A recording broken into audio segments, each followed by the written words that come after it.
안녕하세요. 저는 한 평범한 50대 여성입니다. 항상 다른 이야기를 듣기만 하다가 이렇게 처음으로 글을 써보게 되었어요.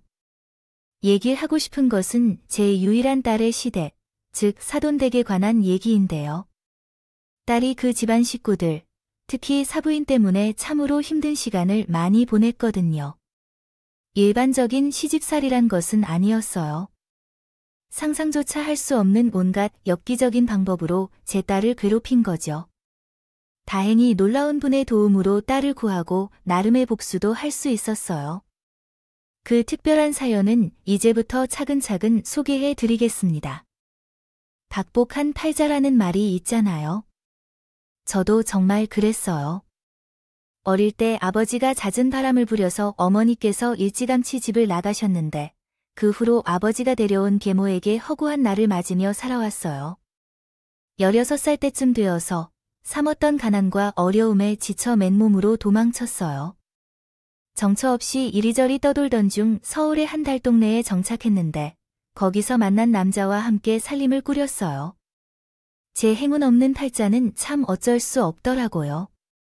남편과 아이를 낳고 딱 2년 만에 남편이 교통사고로 세상을 떠났어요.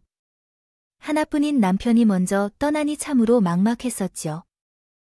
어리석지만 그대로 남편을 따라가고 싶다는 마음도 들었어요. 그러나 저는 제 품 안으로 안겨있는 작은 아이를 생각하면 어떻게든 살아야 했어요.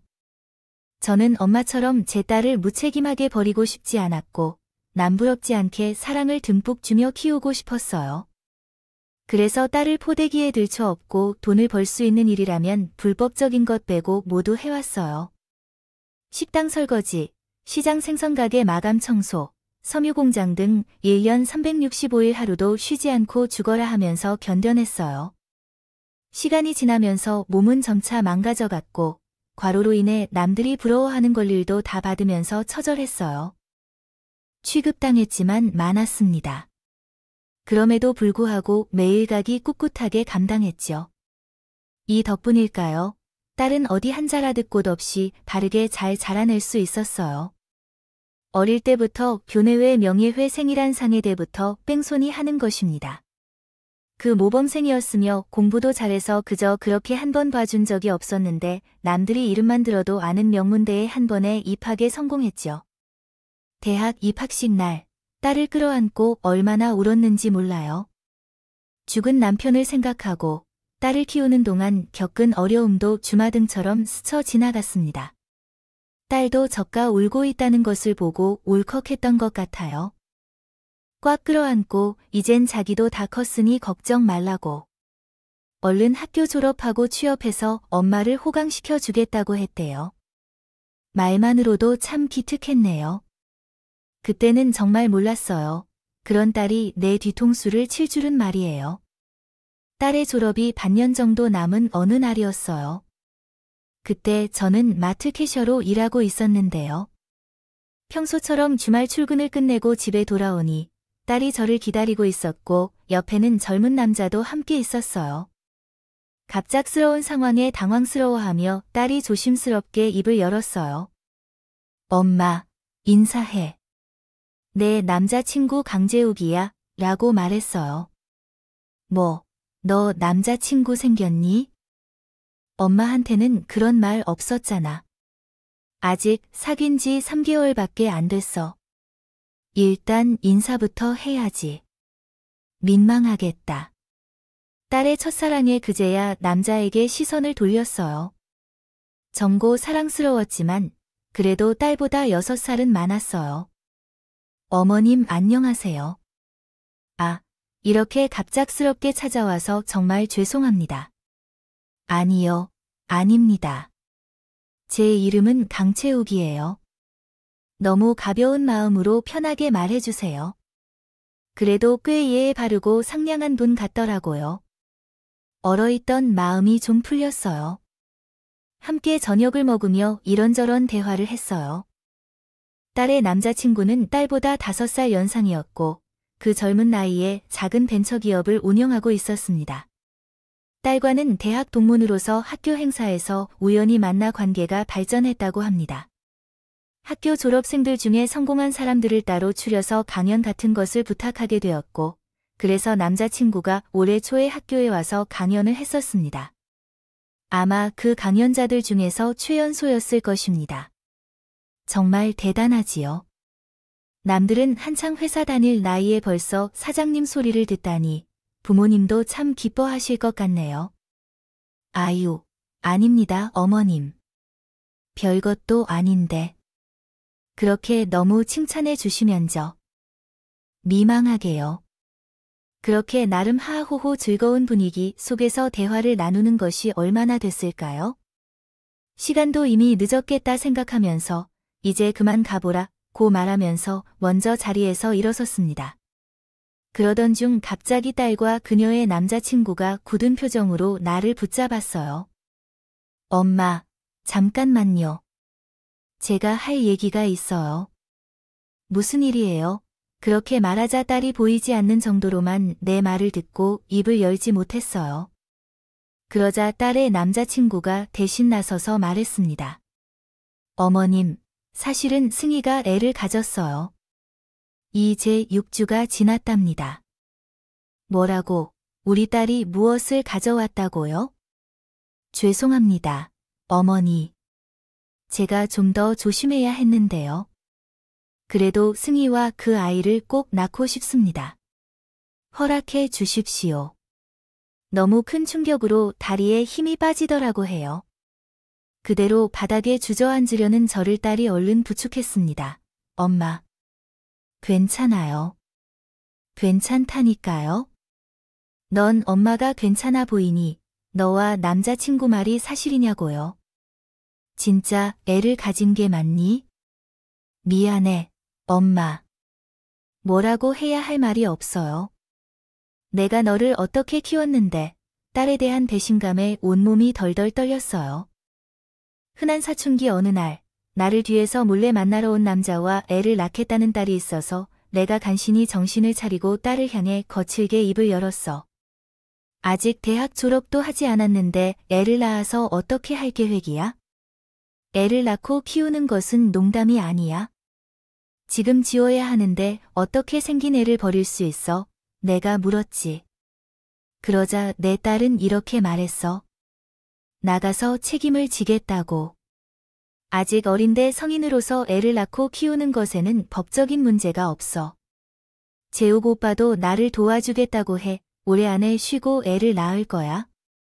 그러니 앞으로의 내 삶은 찬란할 거야. 내가 애를 낳고 집안일을 돌볼 수 있도록 대학까지 보내주신 줄 알았는데. 알았어요. 여자들 대부분은 그렇게 살아. 뭐가 문제야? 내가 이미 걱정하고 불안해서 죽겠는데 엄마라도 축하 좀 해줄 수 없니? 나를 이해해 주지 않을래? 급기야 딸이 엉엉 울음을 터뜨렸어. 어렸을 때부터 정중해서 그렇게 쉽게 운 적이 없는 아이였는데 갑작스런 임신으로 마음이 불안정했던 모양이야. 실은 모녀 싸움의 결과가 이미 정해져 있는 것은 아니겠지? 모든 세상에서 부모에서 자식이 없는 것처럼. 딸이 배를 쥔 채로 온 걸 보면서 제 마음도 아프고 찢어지는 거야. 결국 딸을 안아준 후 허인애를 기르는 건 보통인 게 아니야. 몸도 마음도 많이 힘들 거야. 그래도 내가 정나고 싶다면 알겠어. 엄마가 옆에서 도와줄게. 걱정하지 마. 그러자 딸이 제 가슴에 고개를 파묻었어요. 고마워, 엄마. 그리고 정말 미안해. 이미 생긴 일을 어쩌겠니? 그쪽 집안을 말하는 거야? 사돈댁도 알고 있는 거라고. 응, 어제 찾아뵙고 말씀드렸어. 많이 놀라셨겠지만 그래도 좋아하시더라고. 너도 좋게 보신 것 같아. 그럼 누구의 딸인데? 나 대학 졸업도 아직 못했는데 어떡하냐고 자기 아들 때문에 미안하다고 사과도 해주셨어. 시집도 안 간 처녀가 애를 낳았다고 나쁘게 생각하는 사람들이 있었지만 우리에게는 다행히도 그런 것에 대해 긍정적으로 생각하는 사람들도 있었습니다. 며칠 후에 두 가족이 만나 상견례를 해야 할까요? 서로 인사를 나누고 앞으로의 계획을 공유했습니다. 결국 2달 후에 급하게 결혼식을 올렸습니다. 여러 면에서 부족한 결혼식이었지만 딸의 배가 커지기 전에 식을 올려야 했기 때문에 어쩔 수 없었습니다. 사위가 창업으로 번 돈을 다 써버린 것으로 인해 딸이 시댁에 입맞춰야 한다는 것도 우리에게는 걸림돌이었지만 어쩔 수 없습니다. 딸을 가진 부모로서 죄인이라는 것밖에 할 수 없을 정도로 사돈댁에 우리 딸을 잘 부탁드렸습니다. 결혼한 이후 우리는 그 사실을 알게 되었는데 사돈댁은 그 지역에서 제법 유명한 알부자였어요. 사돈은 꽤 큰 무역회사의 임원이었죠. 우리 딸이 가난한 집에 시집가 고생하는 것보다는 차라리 부잣집에 시집가는 게 더 낫다고 생각은 했지만 한편으로는 딸이 무시당할까봐 걱정도 했었죠. 여러 면에서 우리 딸을 든든하게 도와줄 수 없어서 그래서 딸이 사돈댁에 들어가 살기 시작한 후로는 매일 안부 전화를 했어요. 몸은 괜찮은지, 시아버지와 시어머니는 잘 챙겨주는지, 남편은 어떠한지 걱정했습니다. 서운하게 하는 것은 없는지. 그때마다 딸은 쾌활한 목소리로 아무 문제 없다고 했어요. 엄마는 무슨 걱정이 그렇게 많아서 나 본가 살 때보다 잘 먹고 잘 자고 있으니까 염려하지 마세요. 그래 뭐 따로 입덧 같은 것도 없고 내가 너같이 있을 때 물만 마셔도 입덧이 나와서 참 힘들었는데 진짜 난 괜찮은데 오히려 너무 잘 먹어서 걱정이야. 이게 튼튼히 영양분으로만 탁하면 좋은데 내 살만 찌우는 거 아닐까 싶어서. 임산부가 살찌는 것은 당연한 것이지. 그러면 쓸데없는 걱정 말고 먹고 싶은 거 있으면 다 먹어도 돼. 엄마가. 음식 좀 해줄까? 엄마가 끓여준 김치찌개를 좋아했잖아. 됐어. 힘들게 여기서 일하는 아주머니의 음식 솜씨가 진짜 대단해. 내가 먹고 싶다는 게 있으면 비싼 재료들만 사다가 다 만들어준다고 해. 딸의 말에 다행이다 싶은 한편에 서운하기도 했어요. 부잣집 사모님이 되었더니 가난한 친정 엄마는 이제 필요 없어졌나 싶어서 말이에요. 아니라고요. 다른 시집 가자마자 집에는 발길을 끊었어요. 임신해서 몸이 예전 같지 않겠지. 이해하려 했지만 그래도 많이 속상했네요. 이래서 딸 자식 키워봤자 아무 소용없다는 얘기가 있는 건가 싶기도 했고요. 그때 정말 몰랐어요. 날이 그 모르게 끔찍한 고통을 인내하고 있었다는 걸 말이죠. 딸의 산딸이 가까워질 무렵이었어요. 그 사이 제가 딸을 본 건 결혼 초 한두 번이 전부였지만 딸도 제가 서운해하는 걸 알았는지 병원에 가려고 나온 김에 집에 잠깐 들리겠다고 했어요. 그래서 급하게 부랴부랴 점장님에게 부탁해서 근무 스케줄을 바꾸고 일찍 퇴근했죠. 시장에 들러 따로 장을 보기도 하고요. 딸이 좋아하는 고사리 무침이나 미역줄기 볶음을 잔뜩 만들었어요. 오후 서너 시쯤 되니 그토록 기다리던 딸이 집에 왔어요. 도대체 이게 얼마만인가 싶어 하려던 저는 딸의 몰래를 보고 충격에 빠졌어요. 입을 벌리고 말았습니다. 쇄골이 드러날 정도로 비쩍 마른 몸과 창백한 얼굴, 그리고 잔뜩 푸른 입술까지 딸은 어느 모로 보나 잘 지내고 있는 모습이 아니었습니다. 아니, 너 대체 꼴이 왜 이렇게 살이 빠졌어? 어디 아파? 뒤늦게 입덧이라도 온 거니? 응, 여기 며칠 속이 미식거려서 밥을 잘 못 먹었었어. 근데 엄마 김치찌개가 자꾸 생각나는 거 있지? 그래서 시어머니한테 병원 간다고 핑계대고 잠깐 들린 거야. 사부인한테 사실대로 말하면 될 걸 왜 핑계를 댄다는 건지 의아했지만 일단 딸을 바로 식탁에 앉혔습니다. 그리고 부랴부랴 김치찌개를 끓여 상을 차렸습니다. 딸이 봉지 한 술 밥을 드나 싶은데 갑자기 등을 쫓고 앉아있는 채로 쓰러진 것이었습니다. 우리는 얼마나 당황했는지 생각할 수 없을 정도로 딸을 안고 인근 응급실로 뛰어갔어요. 검사 결과 딸의 몸에 큰 이상이 없었지만 임신으로 인해 조금 피곤해져 기운이 떨어져 일시적으로 정신을 잃었다고 말했어요. 그 말을 듣고 안심했지만 이어진 의사의 말로 인해 크게 충격을 받았습니다. 영양실조인 줄 알아요? 유산까지 발생할 수도 있다고 하니 영양을 더 잘 챙겨야 한다고 하더군요. 생전 잔병치레 한 번도 없이 항상 튼튼했던 딸이어서 얼마나 놀랐는지 모르겠어요. 딸이 눈을 떠서 입을 열자마자 입덧이 그토록 심했다며 왜 진심으로 엄마에게 말을 하지 않았느냐고 화를 냈지요. 하지만 딸은 아무 대답 없이 울기만 했어요. 그러더니 간신히 작은 목소리로 엄마 미안한데 나 당분간 엄마 집에서 좀 있어도 될까? 라고 말했어요. 아무것도 하지 않고 편안하게 엄마가 해준 밥을 먹으면서 그렇게 지내고 싶다는 거였어요. 그제야 뭔가 좀 이상하다는 생각이 들었어요. 강서방과 싸운 건가? 무슨 얘긴 줄 알았어요. 딸의 상태가 이상하다는 것을 알았으나 더 캐묻지 않고 그냥 고개를 끄덕인 거예요. 끄덕했다. 당연한 일이야. 물어봐야 할 게 뭐 있겠어? 원래 우리 집이었는데 고마워, 엄마. 이 수액만 맞으면 태어날 수 있다고 하셨으니까 같이 집으로 가자. 의사 선생님이 너를 잘 먹이는 게 중요한데 김치찌개 말고도 엄마가 이것저것 많이 해놓으셨으니까 남기지 말고 다 먹어야 해. 그러자 저는 딸과 함께 집으로 돌아갔다. 따로 마트에서 휴가까지 내고 열심히 딸을 돌봤다.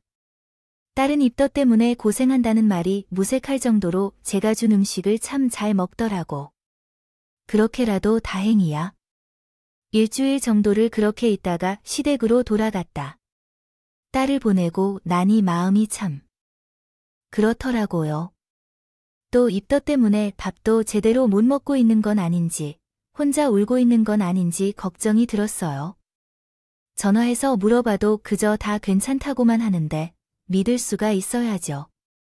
결국 어느 주말 딸이 좋아하는 음식들을 준비하고 잔뜩 만든 뒤 사돈댁으로 찾아갔어요. 따로 사위만을 우리 집으로 불러서 전달해 줄까 고민도 했지만 이상하게 딸의 얼굴을 직접 봐야 마음이 놓일 것 같더라고요.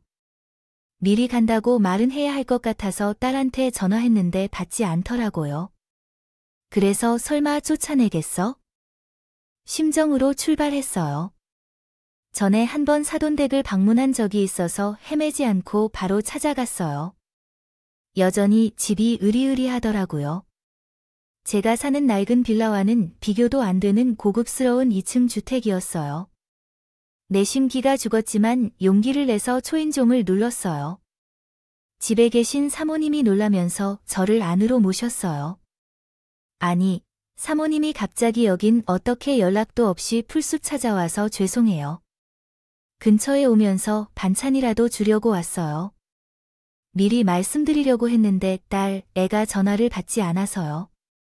우리 딸은 지금 뭐 하고 있는지 알아서 아직 자고 있을 거예요. 아직도요. 그때는 해가 이미 중천이었다. 임신했기 때문에 그랬겠지만 괜히 사모님 눈치가 보인다. 죄송해요. 우리 딸은 원래 그런 아이가 아니에요. 정말 부지런한 아이거든요. 그런데 임신했으니 그런지 참으로 늘은 것 같아요. 내 몸을 당연히 이해하겠지만 사모님은 무덤덤하게 내 말을 받아주셨어요. 그리고 제 손에 든 반찬을 직접 받아서 주방으로 옮기셨다. 보통은 일하는 아주머니가 한 분 계셨었는데 그날은 보이지 않았어요. 이 집이 그런 만큼 정리하기 어려울 텐데 일하는 아주머니는 어디 계신가요? 아이고, 그분이 일을 너무 못해서 해고했어요. 아유, 그래서 큰 집을 차리겠다고 사모님이. 혼자 돌보시나요? 네, 뭐 그렇지요. 사모님은 여전히 뭔가 어색해 보였어요. 왜요? 그러나 그 순간 정원 쪽에서 불쑥 누군가 나타났어요. 어머니, 뒷마당 청소 다 해놨어요. 늦어서 죄송해요. 이제 바로 저녁 준비할게요. 최지은 사람처럼 허겁지겁 주방으로 달려오는 이는 다름 아니라 제 딸이었어요. 자고 있을 거라더니 얼마나 열심히 일했는지 온몸이 땀으로 흠뻑 젖어 있었어요. 경악할 일은 그뿐만이 아니었어요. 글쎄, 딸의 머리가 스님처럼 싹 밀려 있는 게 아닐까요? 그 충격에 굳어버린 쟤를 발견한 딸도 그들이 걷는 것을 멈춘 순간 딸은 고개를 푹 숙인 채 말없이 고개를 푹 숙였다. 그들은 고민스러운 표정으로 서로를 번갈아 쳐다봤고 양쪽이 고민스러운 표정을 짓던 사부인은 결심을 하고 입을 열었다. 마침내 그녀는 매우 충격적인 소리를 내뱉었는데 모르겠나요? 나는 그녀의 머리를 반반 때려 팔아버렸어요. 그 말에 부모는 충격을 받았고 왜 그런 짓을 했어요? 라고 물었다. 그러자 사부인은 아무 말 없이 친정에 일주일간 머뭇거리다가 다시 입을 열었다. 사부인께서 너무 안 왔네요. 어디서 그런 버르장머리를 배운 것인지 보니 사부인은 그런 가정교육을 전혀 받지 않은 것 같아서 제가 대신 좀 돌봤나 봐요. 그게 어떤 말인가요? 우리 딸이 연락 없이 친정에 갔던 게 좀 민망했다면 말씀해 주세요. 여자 머리는 제가 신경 써 줄 수 있어요. 딸이 결혼하면 남으로 갈지 몰라요. 며느리가 제 말을 너무 가볍게 여기는 것 같아서 군기를 좀 내는 거예요. 사부인은 이미 거라고 한 번 걸린 거라면 뻔뻔하게 가기로 결심한 것 같았어요. 지금 군기야. 지금 군기를 말씀드린 거예요. 이게 보세요. 사부인의 기가 막힌 태도에 제 목소리도 점차 격양되고 있네요. 그러자 잠자코 있던 딸이 나를 말리더군요. 엄마, 그만해. 내가 잘못한 거야? 이만 돌아가. 그렇게 갑자기 연락도 없이 왜 왔냐고 돌아가라니. 너 지금까지 도대체 이 집에서 무슨 취급 받은 거니? 왜 사부인한테 머리가 밀리고도 말 한마디 못했니? 됐으니까 일단 돌아가. 내가 나중에 연락할게. 다른 막무가내로 저를 밀어냈어요. 사부인이 눈치를 보고 있다는 게 느껴지더군요. 그래서 저도 더는 아무 말 못하겠더라고요. 내가 난리를 쳤다가 돌아갔을 때 딸이 더 괴롭힘 당하면 어쩌나 겁이 들었어요. 덜컥 났죠. 결국 힘없이 딸을 따라 대문 밖으로 나섰는데요. 사부인은 이미 본색을 들켰다 싶었는지 배웅조차 하지 않았던 거죠. 남편이라도 살아있었다면 덜 무시받았을까 싶었어요. 딸이 이런 취급을 받는 게 나 때문인 걸까 싶었죠. 짧은 순간에 많은 생각들이 폭풍처럼 몰아쳤어요. 엄마 미안해. 조심히 가. 내가 연락할게. 라고 가만히 저를 보내는 딸에게 말했어요. 내가 말하고 싶지 않아 하는 것 같으니까 엄마가 더는 아무것도 묻지 않을게. 근데 엄마는 언제나 내 편인 거 알지? 시댁에서 무슨 일이 있으면 엄마한테 다 얘기해. 엄마가 다 해결해 주겠어. 못해도 그래도 당신의 속이라도 조금이라도 풀릴까요? 응, 나의 말에 다른 어떤 말도 못하고 닭똥 같은 눈물만 뚝뚝 흘렸어요. 알겠어. 엄마, 어서 가. 그래, 당신도 어서 들어가 봐. 그렇게 딸을 뒤로 하고 집으로 돌아왔어요. 그리고 끓는 마음을 진정하지 못해 한참 집안 곳곳을 돌아다니다 사위에게 전화를 걸었죠. 여보세요. 장모님, 어째서 그런 일이신가요? 자네, 승희 머리가 그렇게 됐다는 거 이미 알고 있었나? 사부인이 군기를 잡겠답시고 그랬다는데 사위는 제 말에 당황하던 것도 잠시 모전자전이라고 뻔뻔하게 나오더군요. 애초에 집사람이 먼저 잘못한 거예요. 저희한테 말도 안 하고 장모님 댁에 갔잖아요. 아마 저야 그렇다 치지만 어른들한테는 그게 무슨 경우예요? 아니 그렇다고 임산부 머리를 그렇게 밀어놔야 해요. 세상에 그런 기막힌 짓을 하는 집구석이 어디 있어요? 저도 처음에 말렸죠. 아, 근데 집사람이 오죽 우리 엄마 눈밖에 났어야 하지 않았어요. 밥도 잘 못해, 청소도 잘 못해. 뭐 잘하는 게 있는데요. 예쁨을 받을 텐데 엄마가 살림을 가르치겠다 하고 일하는 아주머니도 그만두게 했는데 도통 실력이 늘질 않는 것 같아요. 아주 죽겠다고 하십니다. 그게 무슨 말인가요? 지금 임신한 내 딸한테 살림까지 죄다 시키고 있다는. 그래요. 시키는 게 아니라 가르치는 거예요. 임신한 게 무슨 벼슬도 아니고 퍼질러 누워만 있어야 해요. 저는 이렇게 밖에서 열심히 일하고 있는데 사위의 말을 듣고 있자니 딸이 시댁에서 어떤 취급을 받고 있는지 알겠더군요. 말을 섞기 싫어서 전화를 끊고 이번에는 딸에게 연락했어요. 다행히 한 번에 이해했더라고요. 저는 바로 사위에게서 전해 들은 말을 딸에게 물었어요. 강서방 말이 사실이야. 너 정말 시댁에서 온갖 살림을 내가 다 하고 있니? 제 말에 다른 말도 못했어요. 그러다가 이내에 울먹이며 사실이라고 대꾸했어요. 속에서 천불이 나더라고요. 그걸 지금까지 왜 말 안 했어요? 내가 뭐가 모자라서 그 집에서 그런 취급을 받아야 하니? 강서방은 그걸 그냥 두고만 있었다고 해. 그러자 더 충격적인 대답이 돌아왔어요. 그 사람은 내가 그 집에서 어떤 취급을 받는지 관심도 없대요.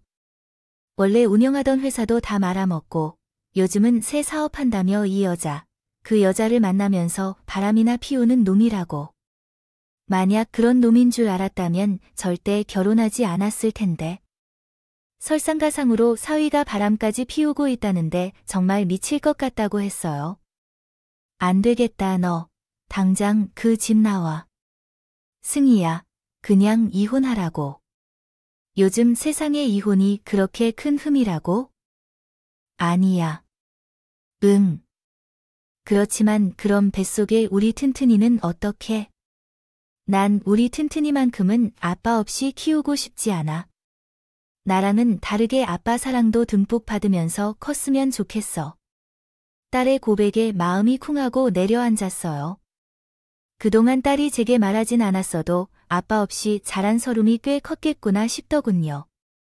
제가 남편 없이 여자 혼자 몸으로 살아온 한이 있는 것처럼 말이에요. 제가 아무 말 못하자 딸이 재차 입을 열었어요. 걱정하지 마 엄마.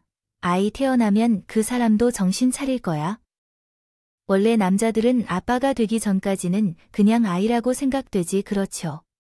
하지만 시부모님들도 당시에 나가 친가로 이사를 가서 그렇게 한 것 때문에 화가 났었어요. 평소에는 잘해주셨는데 진짜로요. 만약 아이를 낳고도 그 사람이 여전히 변하지 않으면 그때 이혼을 다시 고려해 볼 거예요. 생각할 때 그렇게 말씀하신다면 무엇을 해야 할지 알 수 없겠어요. 어떻게든 저는 제3자였기 때문에 딸에게 이해하겠다고 혹시라도 눈물이 나는 일이 생기면 언제든 엄마에게 전화해서 마음을 털어놓고 그렇게 말했죠. 그 이후로 다른 분들이 가끔 저에게 연락을 해 시집살이에 대한 한탄을 했었어요. 출산 후에는 좀 나아질 것 같았는데 손녀를 낳았기 때문인가요? 시댁에서는 수고했다는 한마디도 없이 다음에는 바로 아들을 낳으라며 무슨 말을 했다는군요. 사위도가 태어난 딸에게 별 예정이 없어 보였고 도대체 어떻게 해야 할지 고민하던 어느 날이었어요. 평소처럼 마트로 출근해 일하고 있는데 어린아이 한 명이 에스컬레이터 쪽에서 혼자 놀고 있었더군요. 위험해 보였는데 아니나 다를까 아이가 갑자기 비명을 지르더라고요. 놀라서 달려가 보니 웬걸 아이가 에스컬레이터 계단 틈에 바짓가랑이가 끼어 옴싹달싹 못하고 있었더군요. 달려온 보안요원이 바로 비상 버튼을 누르기는 했지만 에스컬레이터가 멈추지 않은 것이었습니다. 그 짧은 사이에 아이 발이 점점 아래로 빨려 들어가기 시작했고 아이는 마트를 떠나라며 울음을 터뜨렸습니다. 우는 아이의 얼굴 위로 어린 시절 제 딸의 얼굴이 겹쳐졌었어요. 어떻게 그런 용기를 내어 던지는지 전번개처럼 아이에게 달려가 제가 아이의 바지를 벗겨주었으며 제 겉옷으로 아이의 하반신을 감싸주었습니다. 놀란 아이는 제품에서 한참을 더 울었지만 그 사이에 누군가 신고하여 119 구급대가 출동하였고 아이의 보호자가 나타나지 않아 제가 같이 격리를 도와주었습니다. 병원 검사 결과 다행히도 약간의 긁힌 상처만 있었지만 큰 문제는 없다고 합니다. 그렇게 아이의 타박상 치료가 끝나고 난 뒤까지 곁을 지켜주었어요. 곧 소식을 듣고 달려온 아이의 엄마도 만나게 되었어요. 처녀라고 해도 믿을 정도로 젊은 얼굴이었는데 고급스러운 원피스에 명품 가방을 들고 있는 것으로 미루어 봐선 제법 있는 집 사모님이었더라고요. 혹시나 괜한 불똥이 튀지는 않을까 걱정했지만 다행히 사모님은 쟤를 보자마자 고맙다며 고개를 숙였어요. 마트 관계자분들께서 저희가 에스컬레이터에서 발이 낀 아이를 구해주셨다는 이야기를 들었어요. 아이가 학원에 갑자기 없어진 것을 알아차렸다고 해서 찾고 있었는데 혼자 마트에 온 줄은 몰랐네요. 아주 부인이 없었으면 무슨 일이 일어났을지 몰라요. 정말 감사합니다. 이 은혜를 어떻게 갚아야 할지. 아니에요. 이 은혜는 그냥 제가 해야 할 일을 했을 뿐인 거예요. 또한 아기가 많이 놀란 것 같아요. 아까부터 계속해서 엄마를 찾고 있는데 얼른 들어가 보세요. 네, 감사합니다. 정말 감사합니다. 사모님을 아이에게로 보내고 저는 다시 직장으로 복귀했어요. 그렇게 일이 마무리됐다고 생각했는데 일주일 정도 지난 후에 사모님이 마트로 찾아오셨습니다. 큰 현금 봉투를 들고 제 성함이 적힌 거 말이에요. 이건 제 성이에요. 부디 받아주셨으면 좋겠어요. 아니요. 정말 괜찮아요. 아, 치가 뭐 그렇게 대단한 일을 한 것도 아닌데 너무 크게 받네요. 제 사양에도 불구하고 사모님은 계속해서 봉투를 내밀었어요. 결국 받아들이고 슬쩍 열어보니 제 한 달 월급보다도 많은 돈이 들어있더군요. 화들짝 놀라 다시 사모님에게 봉투를 돌려줬어요. 아, 이렇게 큰 돈을 더 받을 수가 없네요. 제발 이러지 마시고 그냥 가져가세요. 아유, 그치만 저희 딸을 구해주셨잖아요. 어떻게든 그 은혜를 갚고 싶어서 그래요. 딸 가진 부모라면 다 그렇게 했을 겁니다. 저도 딸이 하나 있거든요. 물론 사모님 댁 따님처럼 어리지만요. 어쨌든 자식들을 내세워야 하는 것은 부모로서 당연한 일입니다. 제 거듭된 거절에도 사모님은 걸음을 뗄 수가 없었어요. 보다 못한 제가 같이 밥을 먹자고 부탁했는데 그때는 방금 운 좋게 점심시간이었거든요. 그냥 인근 식당에서 빠르게 먹자던 것인데 사모님은 그것이 아니었나 봐요. 운전기사가 탄 차에 저를 모셔서 눈여겨보아도 비싸 보이는 레스토랑에 데려다 주더라고요. 차마 거기까지 간 뒤에 거절할 수 없어서 사모님과 함께 식사를 했어요. 밥을 먹으며 이런저런 얘기를 나누다 보니 자연스럽게 딸의 얘기도 나왔어요. 딸이 고통을 많이 받다 보니 억울함이 가시가 되어버리더군요. 어쩌면 사모님이 따님 나중에 커서 시집을 보내실지도 모르겠어요. 당신이 잘 알아들을 수 있도록 내가 신중히 말해보려고 합니다. 딸을 한결 살아봐줬는데 그녀가 시집에 가서 힘들어하는 걸 보니 대신할 수도 없고 마음이 너무 아프네요. 그래, 딸이 시집에 가서 고생을 많이 한 것 같아 보여요. 그래서 말도 안 되는 소문에 대해서는 입가에 침 뱉는 짓이 하늘이라도 물 건너간다는 걸 알아야죠. 그러니 임신한 딸을 제대로 먹일 수도 없게 밀어붙이고 집안 모든 일을 딸에게 떠넘겨 못 버틸 정도로 딸이 우리 집에 일주일 가까이 머물렀는데도 사부인 입장에서 알 것 같아요. 아, 우리 딸 머리 안 신경 검소리로 너 무트어락 밀어내버린 적도 있죠. 이런 세상에서 그렇게 되니까요. 저도 알고 나서 얼마나 경악했을지 몰라요. 따져도 봤는데 며느리가 군기를 잡는 것이 상관없다고 하더군요. 제가 남편도 없이 어렵게 산다고 무시하는 거죠. 제가 막대 먹는 취급을 받는 건 견딜 수 있는데 우리 딸까지 그런 얘기하다 보니 울컥한 마음에 절로 눈물이 흘러나왔어요. 마음씨 고운 사모님이 그런 제게 손수건을 내밀었더군요. 상심이 커지겠어요. 딸의 걱정에 요즘도 잠이 잘 안 와요. 딸이 출산한 지 얼마 안 됐거든요. 근데 어제 바카스 돈 회사에서 야유회를 한다는 얘기를 들었어요. 저희 딸을 부려 먹었다고요. 거기 가서 하루 종일 음식 나르고 뒷정리하고 온갖 일을 다 했다고 하네요. 그런데 사위란 놈은 모르쇠로 일관하고 제 이야기를 듣는 사모님의 표정이 점점 의아해졌어요. 그러나 말을 멈췄더니 사모님이 물었어요. 혹시 그 바깥사돈 분 다닌다는 회사가 무역회사인가요? 땡땡 상사라고. 아니 그걸 어떻게 아셨어요? 어머, 우리 아버지가 운영하시는 회사거든요. 그래도 어제 부모님과 같이 식사하는데 도와주러 온 임원 며느리 분이 머리가 유독 짧았다고 해서 사모님의 이야기를 듣는데요. 등 뒤로 바짝 소름이 돋았어요. 어떻게 이런 일이 가능한지 생각했습니다. 제가 놀라서 아무 말도 못하자 사모님이 다시 입을 열었어요. 제가 우리 딸을 구해주신 은혜를 어떻게 갚을 수 있을까요? 라고 생각했는데 이제 조금씩 길이 보이네요. 그게 무슨 며칠 뒤에 제가 다시 마트로 찾아볼게요. 그때까지 몸 건강히 계세요. 아셨겠지만 따님이 일은 너무 걱정하지 마시고요. 사모님은 저를 위로한 뒤 먼저 자리를 떴어요. 다시 마트에 가서 일하는 내내 마음이 찝찝했어요. 괜히 멋모르고 사돈 댁을 흉물봤나 싶었거든요. 혹시라도 이 사실을 안 사돈 댁이 저희에게 알게 된다면 어떻게 해야 할지 몰랐어요. 딸에게 해코지를 하는 건 아닐까요? 염려되네요. 그래요. 사흘쯤 지났을까요? 다시 사모님이 마트로 찾아오셨어요. 그리고 저에게 보자기로 고급스럽게 포장된 상자 하나를 내미더군요. 이거 별거 아니고 제가 준비한 작은 성의 표시인데요. 사돈댁에 전달 좀 해주세요. 네, 제 사돈댁이네요. 안에 제가 메시지 카드도 넣었으니까. 따로 전달하신 말씀은 없고요. 그냥 주금만 오시면 돼요. 아, 갑자기 아주머님이 전달하면 이상하게 생각할 테니까. 저희가 오래전부터 친하게 지낸 언니 동생 사이라고도 했으니 장단 좀 맞춰주세요. 아니, 그게 무슨 걱정 마세요. 아마 따님한테도 큰 도움이 될 거예요. 사모님의 알쏭달쏭한 말에 어안이 벙벙했지만 일단 선물을 받아들었어요. 그리고 그 주말에 사돈댁으로 찾아갔죠.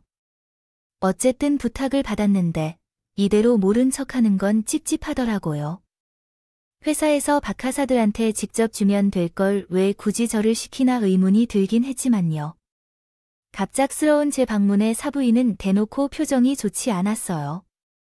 예의상으로라도 커피 한 잔 권하지 않더군요. 저희 딸은 방 안에서 아이를 보고 있었는데요. 얼마나 지쳤는지 저를 반길 기력도 없어 보이더군요. 그 순간 더는 안 되겠다 싶더라고요. 딸을 데리고 집으로 돌아가자 마음 먹었죠. 먼저 부탁받은 일은 해결해야 합니다. 그래서 사부인께서 손에 들고 있던 상자를 내밀었습니다. 이거 받으세요. 뭔데요? 선물이에요. 땡땡 상사, 사장님 따님분이 주신 거라네요. 땡땡 상사라면 우리 남편의 회사인데 그걸 왜 사부인이 하면서도 사부인이 말을 끊고 일단 받으라고 했습니다. 그 말에 사부인은 바깥 사돈을 불러와 함께 선물을 풀었습니다. 상자 안에는 두툼한 서류 봉투와 작은 메시지 카드가 들어있었는데 내용물을 확인한 사돈 부부는 기겁했습니다.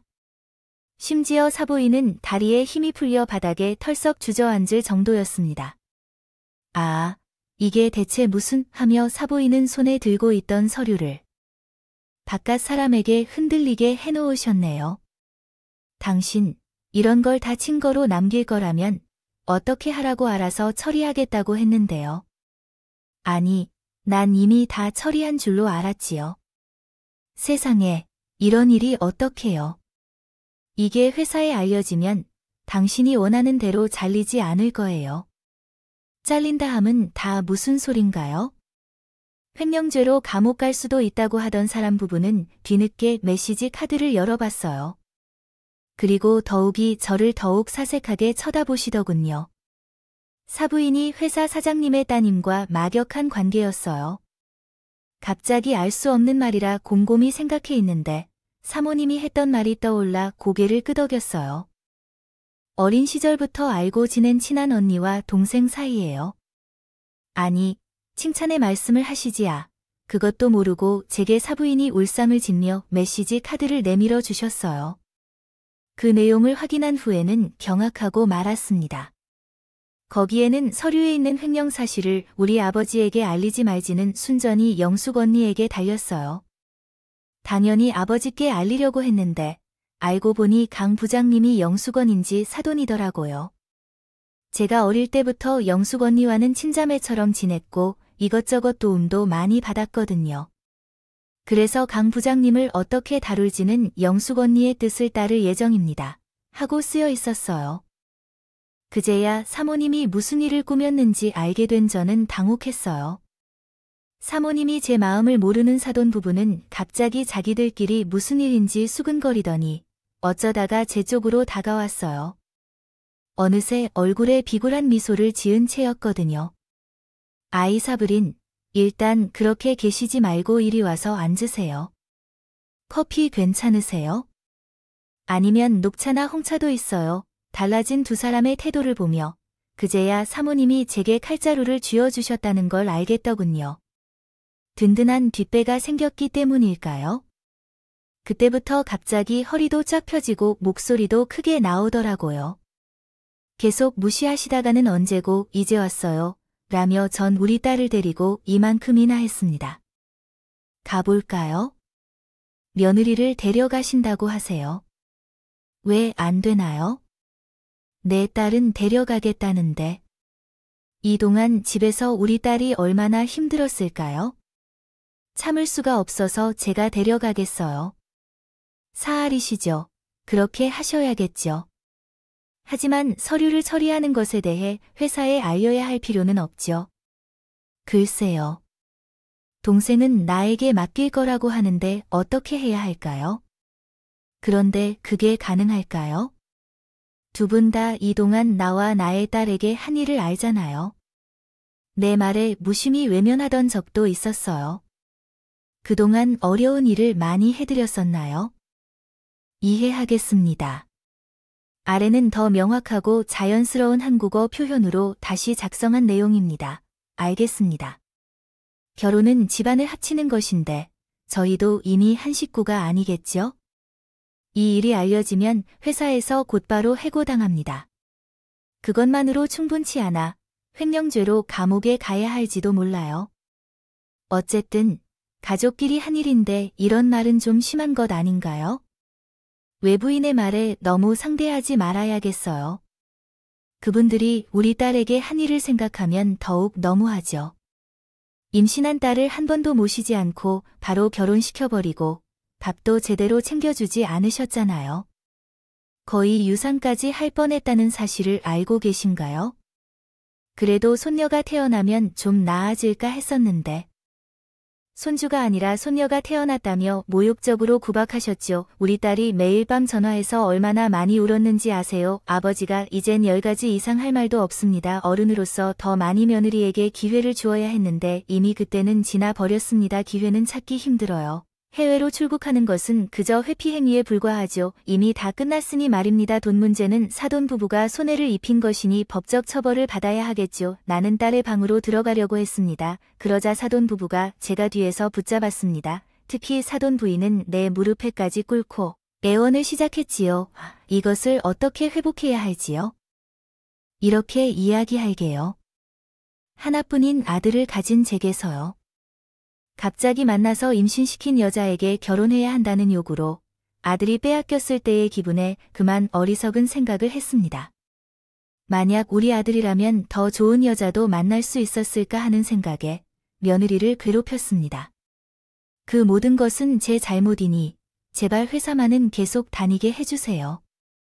우리 딸은 강서방에게 임신시켜져 팔목만 잡지 않았다면 지금쯤 회사에 다니면서 사기 행각을 벌이고 있었을 것입니다.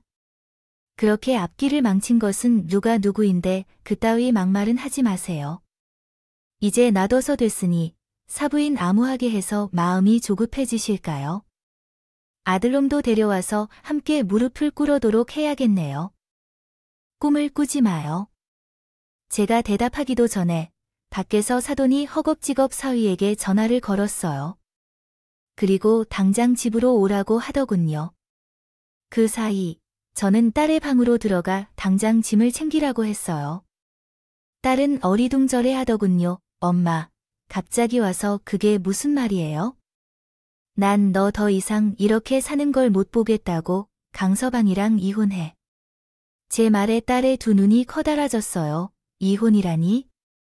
나 혼자 우리 딸을 어떻게 키워? 엄마도 했는데 내가 왜 못해? 넌 엄마보다 훨씬 똑똑하고 찬란해 보였는데. 그리고 내가 왜 혼자야? 엄마가 있잖아. 엄마가 난 딸 최선을 다해 잘 키워줄 거야. 남편을 못 가졌지만 넌 너 하고 싶은 걸 하며 자유롭게 살아. 제 말에 딸의 눈물이 고이는 걸 보니 시작했어. 그래, 내가 이제서야 어떻게 일어나 엄마. 아이가 생겨서 결혼하겠다고 엄마의 마음에 그렇게 큰 대목을 박았는데 이젠 이혼이라니. 괜찮아. 내가 이혼하든 결혼을 더 3번 하든 넌 언제나 엄마 하나뿐인 소중한 딸이야. 난 내가 이 집에서 그런 식으로 천대받는 모습은 못 본다. 내가 널 어떻게 키웠는데. 괜찮아, 승희야. 엄마가 있잖아. 엄마와 함께 집을 나가자고 제안했더니 제 말에 근심스럽게 날아오르던 딸이 무언가를 결심한 듯 입술을 앙 다물었습니다. 그리고 손녀를 품에 안고 서둘러 짐을 싸기 시작했어요. 지켜보던 시아버지와 시어머니는 말을 걸기 시작했지만 곧 입을 다물었어요. 그 사이 도착한 며느리의 남편은 딸의 방으로 들어왔네요. 갑자기 집에 왜 들어오셨나요? 제가 방에 있었는데요. 라며 어머니가 물었습니다. 며느리의 남편은 울음소리를 냈던 딸을 보자마자 눈을 휘둥그레했습니다. 당신은 지금 무엇을 하고 있나요? 낮에 왜 짐을 싸고 있어요? 제가 혼자 있어도 사위는 대놓고 날 비웃고 지냈어요. 계속해서 당신과 이혼해 혼자서도 잘 먹고 살 수 있을 것 같아서 이야기했어요. 대학 졸업도 못한 상태에서 친정이 없는데도 당신이나 장모님처럼 나를 먹여 살려줘야 하는 가문의 사람들이라고 하니 이혼 같은 꿈 같은 얘기를 하지 말라고 부탁했어요. 그러나 제가 짐을 풀지 않고 계속 쌓자 사위는 화가 났는지 딸에게 접근하려 했을 때 제가 신속하게 막았습니다. 자네, 지금 내 딸한테 뭐 하려는 건가? 요즘 새 사업한답시고 일 벌리느라 돈을 벌긴커녕 부모가 모아둔 돈 쓰고만 있다며 자네야말로 밥줄 끊기고 싶지 않으면 내 딸 그냥 순순히 놓아주게. 사위는 평생 자기한테 큰소리 한 번 못 내던 장모가 그렇게 단호하게 말하니 놀랐는지 잠시 멈칫하더군요. 하지만 그것도 잠시 이내 코웃음을 치며 저를 밀어내더라고요. 장모님이 어떻게 제 밥줄을 끊으실 건데요? 마트에서 계산이나 하시는 분이 무슨 능력이 있어서? 글쎄, 그건 자네 부모에게 물어보기에 뭐라고요? 그게 무슨? 사위뿐만 아니라 짐을 싸던 딸까지 어안이 벙벙한 표정이었다. 그러자 안절부절 제 눈치만 보고 있던 사돈 부부가 자초지종을 설명했다. 사위의 그 잘난 얼굴이 하얗게 질리는 꼴이 참 볼만했네요. 장모님이 조금 전에 제가 그 신뢰가 많았던 것을. 사회는 뒤늦게 제게 다가와 꾸벅고개를 숙였고 그리고는 우리 아버지의 일은 제가 미처 몰랐다는 것이었다. 부디 장모님이 잘 좀 봐주세요. 학원에선 굽신대기가 시작되었더군요. 어쩜 이렇게 강하고 약한 강의인지 참 혐오스럽다고 해야 할까? 이제서야 차에 파달라는 말이 나오나 자네가 그동안 내 딸에게 어떻게 했는지 알려줄 수 있니? 했는데 미안하지만 난 잘 봐줄 생각이 만큼도 없어. 이혼 서류는 변호사를 통해서 보낼 테니까 앞으로 우리 집에 찾아오지 말고 내 딸 얼굴도 보지 말게 알겠지? 장모님, 이렇게 가시면 어떡해요? 여보, 당신이 뭐라고 말 좀 해봐. 그러자 이번에는 제 딸이 코웃음을 쳤어요. 우리 엄마 말이 어디가 틀린 곳이 없는데 내가 뭘 그동안 엄마에게 미안해서 그리고 우리 딸에게 예비 없는 자식 만들기 싫어서 참았는데 그게 얼마나 바보 같은 짓이었는지 이제 깨달았어. 당신 같은 인간이 아빠라면 그런 아빠 차라리 없는 게 낫거든. 이제부터는 엄마, 우리 딸과 함께 잘 살 거야. 살면서 다신 마주치지 않도록 하자. 알겠지요? 여보. 당신 같은 분이 정말 그럴 거라고 생각해요. 제가 잘못했습니다. 앞으로는 잘할게요. 응, 그 말을 하루라도 더 일찍 했으면 어땠을까요? 그랬다면 내 마음이 조금은 바뀌었을지도 몰라요. 하지만 이제 와서 이런 말을 하는 건 너무 늦었잖아요. 너희 아버지가 회사를 그만둘 것 같아서 내 사업에도 영향이 생길까봐 그런 말을 하는 게 아니에요. 그런 게 아니에요. 당신이 정말 이혼을 생각하고 있으니까 이런 거야? 나는 당신 없이는 살 수 없어요. 왜 그런 인간이 바람을 피웠는지 알아요? 내가 바람을 피울 줄 알았겠어요. 알았지요. 그동안 내가 온갖 여자들과 놀아다니는 거에 대해 차곡차곡 증거를 수집해 놓았어. 아이의 양육권뿐만 아니라 위자료까지 철철 받아낼 테니까 두고 봐. 나는 부전공으로 법학을 공부했었던 걸 알지. 딸은 사위에게 시원찮게 쏘아붙였다가 나와 함께 그 집을 나왔어. 사돈댁 식구들은 어떻게든 붙잡으려 했지만 우리의 기세에 눌려서 아무것도 할 수 없었어. 집으로 돌아온 딸은 곧바로 이혼 준비를 시작했고 나도 사모님께 이 소식을 전한 뒤 바깥사돈 문제는 순서대로 처리해달라고 부탁했어. 그 결과 바깥사돈은 결국 회사에서 해고되었고 횡령죄로 시답게 처벌당해야 했어. 금세 내리막길을 걷게 된 사위는 끝까지 이혼을 맞아들지 않겠다며 버티고 있지만 사모님이 따로 대형 로펌 변호사까지 소개해 주신 덕분에 큰 문제 없이 이혼할 수 있었네요. 죄짓고는 못 산다는 말이 맞긴 한가 봐요. 사위는 결국 새로 준비하던 사업까지 말아먹고 방구석 백수가 됐다고 하더군요. 바깥사돈도 횡령했던 게 소문이 난다면 새 직장을 구하긴커녕 집에서 술만 퍼마신대요. 최종적으로 가장이 된 사위는 식당에서 허드레시를 하면서 살고 있대요. 안타깝긴 한데 고소하기만 한다면 제가 너무 못된 걸까요? 패가망신한 사돈댁 식구들과 달리 저는 딸과 그리고 손녀와 함께 너무 잘 살고 있어요. 딸은 이혼 후 대학에 다시 입학하여 무사히 졸업했고 현재는 무역회사에서 일하고 있습니다. 전에 바깥사돈이 다니던 그 회사에 계신 것이죠. 감사하게도 사모님이 남편을 설득하여 우리 딸을 특채로 취업시켜 주셨습니다. 처음에는 회사 내에서 낙하산이다는 이야기도 많았지만 배달은 자신의 실력과 성실함으로 그런 말들을 모두 떠나보냈습니다. 현재는 회사에서 필수적인 존재가 되었습니다. 최근에는 과장으로 승진까지 하였습니다. 손녀도 어머니를 닮아가는 것 같아요. 얼마나 뛰어난지 모릅니다. 현재는 의대 진학을 목표로 열심히 공부하고 있습니다. 딸도 손녀도 아직까지도 매우 바빠서요. 여름 휴가도 못 가게 되었는데요. 돌아오는 추석 연휴에 함께 베트남으로 놀러 가기로 했어요. 그런데 안딸네 회사 사장님이 휴가비를 주시고 돈도 든든하게 붙여주셨어요. 가서 오랜만에 가족들끼리 소중한 시간을 보낼 계획입니다. 이런 것이 행복인 것 같아요.